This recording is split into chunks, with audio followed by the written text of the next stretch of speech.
Hello everyone, I hope आप सभी लोग बहुत अच्छे होंगे और उतने ही अच्छे तरीकों से आप सभी लोगों की पढ़ाई चल रही होगी। तो इस वीडियो में हम लोग देखने वाले हैं आपके वार्षिक परीक्षा 2022-23 कक्षा 11वीं विषय हिंदी के लिए इंपॉर्टेंट क्वेश्चन, क्योंकि बहुत से लोगों की इस पर डाउट है कि पेपर कैसा आएगा, कितने मार्क्स का रहेगा, कितने टाइम रहेगा, किस टाइप से क्वेश्चन आएगा। तो उसके लिए ही हमने ये सैंपल पेपर जो है आपके लिए बनाए हैं, ताकि आपको एग्जैक्ट पता चल पाए कि आपको किस तरीका से किस टाइप के क्वेश्चंस की तैयारी करें। तो बहुत वीडियो को बहुत ध्यान से देखना, ठीक है, ताकि आपको एग्जैक्ट पता चल पाए। तो देखो, समय 3 घंटे का रहेगा, आपको पूर्णांक जो है 80 मार्क्स का रहेगा, ठीक है, जैसे कि आपको पता है। फिर आपको जो भी निर्देश है उसको ध्यान से देख लो, क्योंकि इसी के बेस पर ही आपको तैयारी करना है। फर्स्ट निर्देश सभी प्रश्न जो है हल करना अनिवार्य रहेगा, मतलब कोई भी किसी प्रकार इसको छोड़ सकते उसको छोड़ सकते हैं, ऐसा आपका नहीं रहेगा। नेक्स्ट इसकी बात करें तो प्रश्नों पर आवंटित अंक उनके सामने अंकित किए गए, मतलब जो भी प्रश्न है वो कितने नंबर का है उसको नीचे दिया हुआ है, डोंट वरी, ठीक है। फिर थर्ड इसकी इंस्ट्रक्शन की बात करें, निर्देश की बात करें, तो इस पर क्या लिखा हुआ है, प्रश्न पत्र 3 खंडों, मतलब आपका जो हिंदी का प्रश्न पेपर अगर ब्लूप्रिंट के अकॉर्डिंग आपके टीचर डिजाइन करते हैं बनाते हैं, तो वो 3 खंड में ही आपको बना कर देंगे और 3 खंड में ही आपको बना के देना चाहिए, ठीक है। फिर खंड का जो है उस पर देखो, ये अपठित गद्यांश से रिलेटेड होता है, जिस पर देखो 16 अंक निर्धारित है, ठीक है। फिर खंड ख की बात करें तो खंड का जो है क्रियात्मक होती है, मींस इस पर आपको निबंध होती है, आवेदन होती है, लेखन, फीचर, ये सब चीज जो होती है इसी पर होती है खंड ख में, जो कि जहां से आपको 20 अंक मिलेगा, ठीक है। फिर बात कर लेते हैं खंड ग का, जो कि आपके पूर्णतः बुक से होता है। ये दोनों तो आपके आउट ऑफ लगभग सिलेबस मानो, मतलब सॉरी सिलेबस नहीं, बुक से बाहर। बट जो है ये जो बुक्स होती है, आरोह भाग 1 आपके बुक का नाम है, जहां से आपका 32 अंक आएगा, और द्वितान भाग 1 जहां से आपका 12 अंक आएगा। इस तरीके से टोटल 44 मार्क्स का जो है इसमें से आने वाला है, ठीक है। तो ये हुआ आपका 80 अंक नंबर, आपको समझ आ गया। अब देखो किस टाइप के क्वेश्चंस पूछा जाएगा, लगभग 13 प्रश्न, टोटल कुल 13 प्रश्न आपका रहेगा प्रश्न पेपर में, ठीक है। तो इसका इंपॉर्टेंट क्वेश्चन देख लेते हैं। खंड का स्टार्ट करते हैं यहां से। खंड का फर्स्ट क्वेश्चन देखो क्या बोला गया कि निम्नलिखित गद्यांश को सम्यक पढ़कर, मतलब ध्यान पूर्वक पढ़ करके नीचे जो भी प्रश्न दिए हैं उसका हल देना है, करना है। तो पूरे को आपको अच्छे से पढ़ लेना है कि प्रकृति और व्यक्ति के संबंध में विकार आ जाता है, व्यक्ति प्रकृति से दूर ही हो गया है, जनसंख्या विस्फोट से, प्रदूषण के कुप्रभाव से प्रकृति की शोभा पर संकट के बादल जो है मंडराने लगे गए हैं, ठीक है। फिर आगे देखते इस तरीके से, ऐसी विपरीत परिस्थिति में प्रकृति का सौंदर्य बसंत के आगमन पर खिल उठता है। विस्मय होता है कि आजकल लोगों को बसंत के आगमन पर कभी आभास नहीं होता। पुष्प वाटिकाओं में रंग बिरंगे फूलों की चटक और महक से बसंती पवन झूम उठता है। पुष्प पंखुड़ियों पर तितलियों के नृत्य मन मोह लेते, भंवरों की मधुर गुंजन, आनंद की वृष्टि होता है। ऋतुराज के स्वागत में भी आम की डाल कोकिला भी मधुर ताने छेड़ती है। मोरनियों के झुंड से घिरा मोर मस्ती में नाचता है। तो ये है आपका इसका कंप्लीट, इसको कर लेना है, इसको भी पढ़ोगे आप लोग को, ये सेकंड पार्ट है इसका, ठीक है। अब देखो क्वेश्चन आपको पूछा जाएगा, जरूरी नहीं कि यही अपठित गद्यांश जो आपको पूछा जाए। आपको क्वेश्चन बैंक में 2-4 है, उस सभी को कर लो, इसी से रिलेटेड ही पूछा जाएगा, वैसे इसमें से बन जाएगा। देखो आराम से आपको इसको कर लेना है। प्रैक्टिस की प्रकृति की शोभा पर संकट के बादल क्यों मंडरा रहा है, ऋतुराज के स्वागत में प्रकृति में क्या दृश्य होता है, ऋतुराज के स्वागत के लिए क्या क्या होता है, ऊपर पढ़ोगे तो आपको एग्जैक्ट पता चले। लेखक को विस्मय क्यों होता है, ठीक है। विस्मय का मतलब उसको आश्चर्यचकित क्यों जाता है, मतलब थोड़ा सा बोल सकते हैं, मतलब जो नहीं चाहते रहते अचानक से हो जाना, इस तरीके से। प्रकृति की छटा लोगों को क्यों नसीब नहीं होती, इसको करना है। फिर गद्यांश का उचित शीर्षक आपको देना है। इस तरीके से आपको जो है यहाँ से 10 मार्क्स मिल जाएगा, ठीक है। फिर बात कर लेते हैं नेक्स्ट, आपको किस टाइप से क्वेश्चन पूछा जा सकता है कि निम्नलिखित गद्यांश को ध्यानपूर्वक पढ़कर इन पर आधारित प्रश्नों को उत्तर देना है। तो ये पूरे गद्यांश को आपको जो है ध्यान से पढ़ लेना है, ठीक है। हम पूरे को दिखा देते हैं आपको। और 12th में भी याद रखना, 12th में भी सेम पैटर्न पर आता है, इसलिए चीजों को समझने का कोशिश करो और लग जाओ अच्छे से पढ़ाई में, ठीक है। फिर लज्जावसन से क्या तात्पर्य तथा कवि ने किसको लज्जावसन कहा गया, इसको बताना है। फिर वृक्ष काटे जाने के क्या क्या दुष्परिणाम हो सकते हैं उसको बताना है।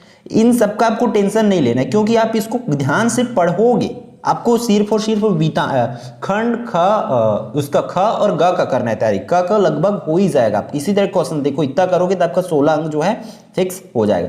खंड ख की बात करें तो देखो इस पर फर्स्ट जो क्वेश्चन है, निम्नलिखित में से किसी एक विषय पर आपको 200 शब्दों में आपको क्या करना है, सारगर्भित निबंध लिखना है। तो कुछ इंपॉर्टेंट जो निबंध है हमने आपको बता रहे हैं। देखो हमारे छत्तीसगढ़ से रिलेटेड कोई कर लेना, फिर भारतीय संस्कृति, मेक इन इंडिया, मोबाइल क्रांति, वरदान या अभिशाप, मेरे जीवन का लक्ष्य। इस तरीके से आपको कम से कम 3 से 4 जो है, क्योंकि हिंदी है भाई, आप इतना तो कर ही सकते हो कि हेडिंग याद हो, फिर अंदर की चीजें लिख सकते हो। तो 4 से 5 आपको इस टॉपिक जो है उस पर आपको प्रैक्टिस कर लेना है, ठीक है। फिर बात कर लेते हैं इसमें, देखो नेक्स्ट क्वेश्चन नंबर 4 का। तो इस तरीके से क्वेश्चन आपको पूछा जाएगा, ठीक है, क्योंकि ये सिर्फ और सिर्फ हम आपको फॉर्मेट दिखा रहे हैं। याद रखना कि आपको एक्स्ट्रा क्वेश्चन जो है करना ही है, ठीक है। एटलीस्ट एक एक दो दो क्वेश्चन और करते चलेंगे। तो आपको देखो इस तरीके से जो आपको निबंध दिया जाए, सॉरी आवेदन पत्र दिया जाएगा और पत्र दिया जाएगा, तो दोनों को आप लोगों को अच्छे से कर लेना है, ठीक है। बात कर लेते हैं नेक्स्ट, आपको क्वेश्चन नंबर 5 पर आपके एग्जाम में इस तरीके से क्वेश्चन पूछेंगे कि निम्नलिखित प्रश्नों का उत्तर जो है संक्षेप में आपको देना है। इस तरीके से ही क्वेश्चन पूछा है, छोटा छोटा 10 से 12 क्वेश्चन है, उतना को कर लोगे क्वेश्चन बैंक में, फिर उससे आपका कंफर्म हो जाएगा। देखो इंटरनेट के 2 लाभ लिखना है, ब्रेकिंग न्यूज से आप क्या समझते हैं, फिर पेज 3 पत्रकारिता किसे कहते हैं उसको बताना है। फिर अगला क्वेश्चन देखो चौथा, प्रिंट मीडिया से क्या ऐसा ये आपको कर लेना। इसी तरह लिमिटेड 10 से 12 ही क्वेश्चन करना है, फिर यहां से भी आपका 4 मार्क्स जो है कंफर्म हो जाएगा। फिर क्वेश्चन नंबर 6 की बात करते हैं तो देखो इस पर क्या प्रतिवेदन जो है तैयार करना है। प्रतिवेदन वाला आपका एग्जाम में पूछा ही जाएगा, फीचर लिखना आपके पूछा ही जाएगा। तो कम से कम आप प्रतिवेदन के लिए 3 से 4 टॉपिक में प्रिपेयर कर लीजिए, और बस इस तरीके से फीचर लेखन में भी 4 से 5 टॉपिक पर आप कंफर्म जो है तैयारी कर लीजिए, ठीक है। जो भी आपके टीचर रिकमेंड किए होंगे कि ये कर लेना, उसको जरूर करना भाई, याद रखना, ठीक है। फिर आगे इसके ग सेक्शंस की बात करें तो ग सेक्शंस के लिए इंपॉर्टेंट क्वेश्चन देख लेते हैं कि इस तरीके से पूछा जाएगा आपको कि निम्नलिखित काव्यांश, अब देखो ये बुक की है, पठित गद्यांश है, काव्यांश है, ठीक है, पठित काव्यांश है, उसको पढ़ करके आपको आंसर देना। इस तरीके से आपकी बुक का ही है, तो पूरी चीजों को पढ़ना है ध्यान से। आपके बुक में भी इसी तरीके से क्वेश्चन दिया जाएगा। देखो कवित्री ने ईश्वर को किसके समान और क्यों माना गया उसको बताना है। फिर अपने घर भूलने से कवित्री का क्या आशा है, कवित्री के इस तरह के प्रार्थना के पीछे क्या उद्देश्य है, मतलब कवि, देखो इसमें पढ़ोगे तब पता चलेगा कि कवित्री आखिर क्या प्रार्थना कर रही है, ठीक है, तो क्या उद्देश्य रहा होगा उसको बताना। फिर इसके और में भी आपको क्वेश्चंस पूछा जाएगा आपके बुक से भी, तो इस तरीके से इसको पूरी तरीके से अच्छे से पढ़ लेना। फिर से काव्यांश क्या, तो हमें काव्यांश ही रहेगा। फिर देखो इस पर इस तरीके से चंपा कैसी लड़की है, वह क्या उद्यम करती है उसको लिखना है। चंपा कवि से क्या प्रश्न करती है, चंपा के प्रश्नों पर कवि की क्या प्रतिक्रिया होती उसकी, और उस कवि की क्या प्रतिक्रिया होती है उसको आपको लिखना है, ठीक है। फिर नेक्स्ट क्वेश्चन जो है आपका 6 नंबर का, ठीक है, क्योंकि इसमें किन्हीं 2 प्रश्नों का जवाब देना है तो आपको 6 नंबर जो है मिल जाएगा। देखो फिर से एक काव्यांश दे, उस काव्यांश को पढ़ोगे तो जितने भी काव्यांश आपको तैयारी जरूर कर लेना। काव्यांश का भाव सौंदर्य आपको स्पष्ट करना है, काव्यांश का आपको षष्ठव लिखना है। फिर काव्यांश पर प्रयुक्त, इस काव्यांश पर जो भी मुहावरा प्रयुक्त हुआ उसको आपको लिखना है। इससे आपका 6 मार्क्स मिल जाएगा, ठीक है।